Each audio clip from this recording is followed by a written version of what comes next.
ABC's Elizabeth Schulze joins me live from the White House, along with ABC News political director Rick Klein for more on this. Thank you both. Elizabeth, what's the backstory here? What was the president referring to there, and why were Republicans so upset?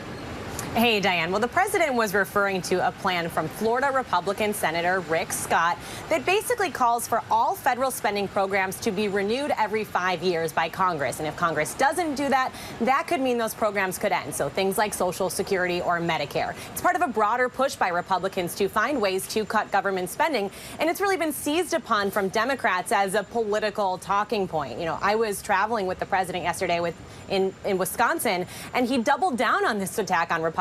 Even after that reaction during the State of the Union, the president said that some Republicans, including Senator Rick Scott, are looking for ways to cut Medicare and Social Security. And that's despite the adamant response from House Speaker Kevin McCarthy that those types of spending cuts are off the table.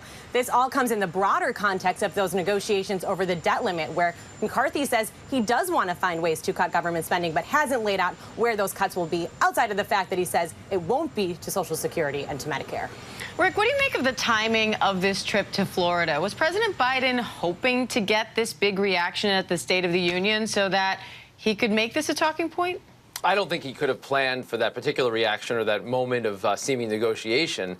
But I do think that they recognize the political importance of senior citizens. Of Florida in particular, you know, Florida has been in the news politically because it seems to have drifted so far from the realistic map that Democrats could potentially have in play in 2024. Keep in mind that among the Florida residents who might run for president are the mayor of Miami, maybe even Senator Rick Scott himself.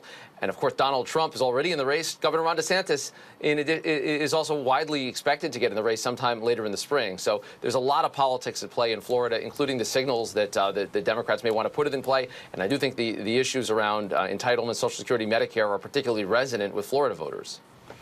Elizabeth, we're also learning more about the classified documents found in President Biden's homes and offices. He says they were stray papers from 1974. What does that mean for the investigation?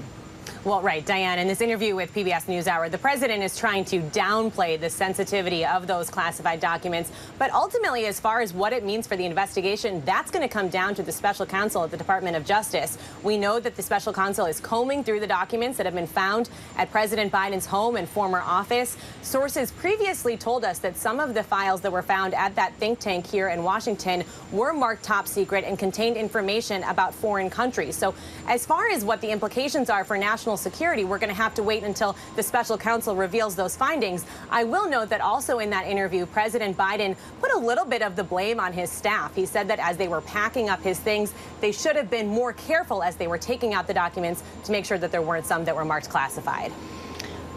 ABC News political director Rick Klein, Elizabeth Schulze at the White House. Thank you both.